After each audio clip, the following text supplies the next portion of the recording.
సుమన్ గారు మీరు ఇందాక ఒక మాట అన్నారు, నన్ను ఎవరు మోసం చేశారో వాళ్ళకి తప్పకుండా కర్మ విల్ టేక్ కేర్ అని చెప్పి.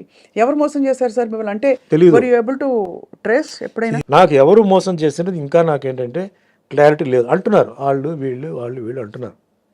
I don't have clarity, but I'm not bother about it. At the same time మళ్ళీ భగవంతుడు నన్ను ట్రాక్లో పెట్టారు, నేను వెళ్తున్నాను, నా బండి నడుస్తుంది, ఓకే. సో ఎవరు తప్పు చేశారో ఎందుకు నేను చెప్తానంటే, మా అమ్మగారు చాలా ఏడ్చారు. అవును సార్. మా అమ్మగారు చాలా సఫర్ అయ్యారు. నేను ఆవిడ కోసం ఈ మాట అంటున్నాను. ఆవిడ ఆత్మకి శాంతి రావాలని చెప్పి నేను చెప్తున్నాను. దెబ్బ నాకు కాదు, దెబ్బ మా అమ్మ కూడా తగిలింది. నేను ఎంతో గారభారంగా పెంచి ఎంతో చేసి ఆవిడకి అది తగిలింది. అది సో నేనేం చెప్పట్లేదు, అది వదిలేస్తున్నాను. సరే కర్మలో అది నేను చేయాలి. మీ కర్మ ప్రకారం మీకు ఏముందో మీరు అనుభవిస్తారు. అది ఒక కొరియర్ వస్తాడు, చేయిస్తాడు, తప్పదు. అందుకే మీరు కొన్ని న్యూస్ మీరు చూస్తే ఘోరమైన యాక్సిడెంట్లో చనిపోయారు, ఘోరమైన దీంట్లో ఇది జరిగింది, ఆత్మహత్య చేసుకున్నారు, రోగం వచ్చి హాస్పిటల్లో ఎన్నో నెలల నుంచి ఉన్నారు. ఇవన్నీ కర్మ అండి. ఇది డబ్బు పవర్ అక్కడ ఏమి చేయడానికి లేదు. సో నేను దాన్ని నమ్ముతున్నాను. నేను ఎవరన్నా చెప్పాలంటే కూడా నేను భయపడతానండి. సుమన్ బోలాశంకరుడు ఏం కాదు, సుమన్ మంచివాడు. లోపల ఇంకో సుమన్ ఉన్నాడు, పిశాచి వాడు పడుకుని ఉంది లోపల. కానీ ఓ అమ్మాయి నేను ఎవరండి మిమ్మల్ని శిక్షించడానికి, మిమ్మల్ని తిట్టడానికి నేను ఎవరు? నాకు అర్హత లేదు. తప్పు చేసినప్పుడు నేను చెప్తాను, ఇది వద్దు, బాగాలేదు, చేయొద్దు.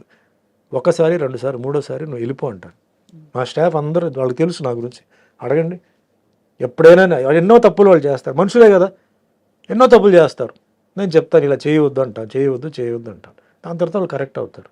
నేనెవరండి వాళ్ళని శిక్షించడానికి, కొట్టడానికి? నో, రాంగ్ అది.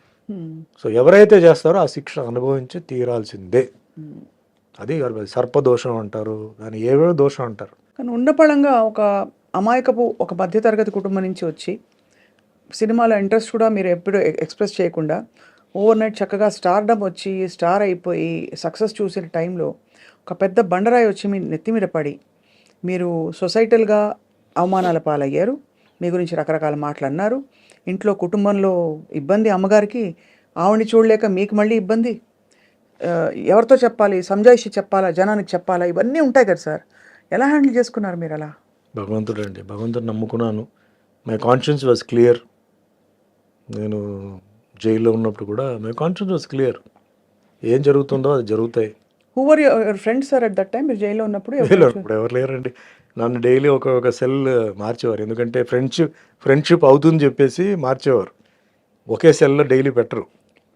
మొత్తం క్లోజ్ ప్రిజన్ ఉండేది, అక్కడ పెట్టేవారు. క్లోజ్ ప్రిజన్లో చాలామంది పెద్ద పెద్ద మర్డరర్స్ ఉండేవారు. అప్పుడు ఆటో శంకర్ని ఒకటి చాలా ఫేమస్, 7 మంది పెళ్ళాలని గోడలనే ప్లాస్టర్ చేసాడు, కింద సమాధి చేసాడు. వాళ్ళతో పాటు పెట్టారు సార్ మీరు? అంటే ఆ సెల్లో ఆ వార్డులో ఉన్నాడు. అతను పేరు మర్చిపోయాను. అతను 12 మంది ఫ్యామిలీ మెంబర్స్ని చంపేశాడు. వాడికి ఉరి వేశారు. అంటే క్లోజ్ ప్రిజన్ అది. క్లోజ్ ప్రిజన్ నుంచి మళ్ళీ నేను బయటకు, అప్పుడు మన కరుణానిధి గారు పొలిటికల్ ప్రిజనర్గా వస్తే సుమన్ ఎందుకు అక్కడ పెట్టారు, అతను మామూలు గుండాజ్ యాక్ట్ కదా, బయట తీయండి అని చెప్పి అప్పుడు నన్ను బయట తీసుకొచ్చేసి మామూలుగా డైలీ ఒక్కో సెల్లో మార్చారు. అంటే ఒక్కో సెల్లో 3 ఉంటారు, 5 మంది ఉంటారు, 7 మంది ఉంటారండి ఒక్కో సెల్ని బట్టి.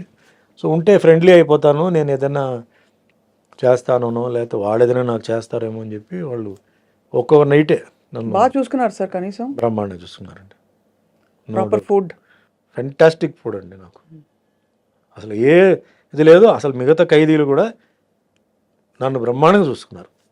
నన్ను ఎక్కడ ఒక్క సెకండ్ కూడా నా మైండ్ ఎక్కడన్నా ఇదవ్వకుండా బ్రహ్మాండంగా చూసుకున్నారు అనమాట. సో వాళ్ళ కథలు అన్నీ వినేటప్పుడు అంతా చాలా ఇంట్రెస్టింగ్గా అయినాయి. జైల్లో చేసిన ప్రతి ఒక్కరూ అంటే తప్పు చేసిన వాళ్ళు కాదండి.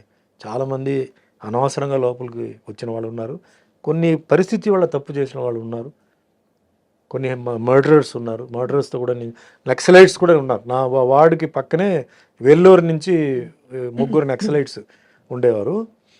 వాళ్ళు అంటే వాళ్ళది ఎట్లా ఉంటుందంటే డైరెక్ట్ యాక్సెస్ ఉండదు, బట్ వాళ్ళ నుంచి మాట్లాడుతుంటే మన యువతల సైడ్ వాళ్ళ నుంచి మనం మాట్లాడవచ్చు.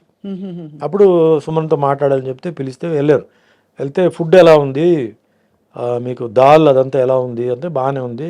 అంటే బాగానే ఉందంటే ఎట్లా అంటే లేదు బాగానే ఉంది అలా కాదు, దాల్ తిప్పేసి చేతులతో ఫింగర్తో తిప్పేసి కొంచెం దాల్ ఇలా అంటే ఫింగర్లో తీసి వాల్లో ఇలా వేయి, అది జారుతుందా అలా అంటుకుంటుందా చెప్పు నాకు అన్నాడు. అంటే నెక్స్ట్ డే వస్తే అలా చేశాను అలా నుంచుందండి జారలేదంటే ఇలాగే ఉండాలి దాల్ జారకూడదు, జారిందంటే నీళ్ళు కలిపినట్టు దాంట్లో అని అట్లా అని వాళ్ళతో కూడా కొన్ని విషయాలు. ఎంత ఇంట్రెస్టింగ్ సార్ అది అంత ఇది అంటే మీకు ఖైదీలకి ఇల్ ట్రీట్మెంట్ జరగకూడదండి, వాళ్ళకి ఇంత ప్రోటీన్ కార్బోహైడ్రేట్ ఇదంతా ఉంది, లెక్క ఉంది, అది కరెక్ట్గా ఉండాలి. ఫుడ్లో కనుక తేడా వస్తే you can complaint, basic human rights violation. Yes you cannot be ill treated inside. అలాగే లోపలనే హాస్పిటల్ కూడా ఉంది, జైల్ హాస్పిటల్ కూడా ఉంది. బాగాలేకపోతే they have to take you to the hospital and get you treated. So you were there for almost 6 months అండి. 6 months. The day you came out, sir, I went on condition bail. October 2nd. October 1st I was released. Conditional బెయిల్కి వెళ్ళి Madurai, I was in Madurai. మధురైలో ఒక 4 months 5 months ఉన్నాను. దాని తర్వాత I was brought to చెంగిల్పేట్, border of Tamil Nadu city. అక్కడి నుంచి shooting మొదలైంది. Daily up and down చేయడం, అంటే సిటీ లోపల ఎంటర్ అవ్వకూడదు. సో బార్డర్లో ఏఎం స్టూడియో ఉండేది, సో ఏఎం స్టూడియోకి వచ్చి షూటింగ్ చేసుకుని మళ్ళీ వెళ్ళిపోవడం, అట్లా జరిగింది. దాని తర్వాత రిలాక్స్ అయిపోయి మొత్తం entire case was totally squash. We remember sir అంతా అది. కానీ ఆ 6 నెలలు మీ లైఫ్లో మీరు కోల్పోయారు, బాధపడ్డారని ఒక ఇది తప్ప. 6 నెలలు చాలా బీభత్స అయిన ఒక టైం అది. దాని తర్వాత 3 years కండిషన్ బెయిల్ పార్ట్గా రిలీజ్ అవ్వడం అట్లా. అమ్మగారు అప్పుడు when you came out, she was there, she was very she happy only కదా, received at me very least happy, relieved, more than happy. ఇంటికి వెళ్ళి చేశారు.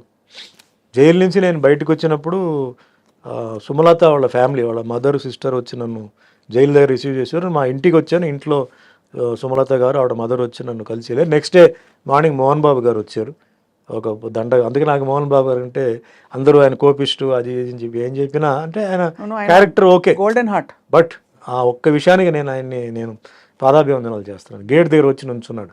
నేను ఎవరిని కలవడానికి ఇష్టం లేదని మా అమ్మగారు చెప్పారు, లేదు మోహన్ బాబు వచ్చున్నారు లోపల పిలువ అంటే, సరే గేట్ తీయని వచ్చి నాకు పూలదండ వేసి షిరిడి సాయిబాబా ఆశీర్వాదాలతో మళ్ళీ నువ్వు సినిమా ఇండస్ట్రీలో రావాలి సుమన్, మళ్ళీ నువ్వు వస్తావు, బాబా బ్లెస్సింగ్స్ ఉంది, డెఫినెట్గా నువ్వు వస్తావు, నువ్వు ఏం భయపడొద్దు, నీ సీట్ నీకే వస్తుంది చెప్పి అంటే ధైర్యం చెప్పేసి పాపం వెళ్ళాడు. ఎందుకు రావాలి ఆ మనిషి, బట్ వచ్చారు పాప ఆయన వచ్చారు. సో అందుకే నాకు ఆయన నా గురించి తిట్టకపోయినా ఏం చేసినా మనిషి అనే క్యారెక్టర్, అలాంటి క్యారెక్టర్ అది.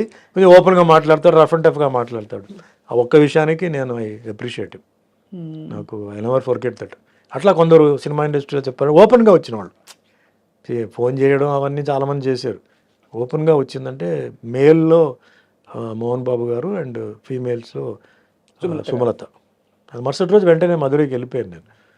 సో అట్లాగే పెళ్ళికి కూడా మోహన్ బాబు గారు ఆయన మార్నింగ్ 5:15 or 5:30 పెళ్లి మండపానికి వచ్చి 2 చందనం గార్లెండ్స్ ఉన్నాయి, అది తీసుకొచ్చేసి ఇచ్చి, ఇది 2 మీ మెడలో ఉండాలి, నాకు ఫోటో పంపాలి, నాకు లాస్ట్ దాకా తీయకూడదు, నేను ప్రచారానికి వెళ్తానని చెప్పేసి పాపం ఇచ్చి రాణి మేమే హాల్లో చెప్పేసి ఇచ్చి వెళ్ళారు అనమాట.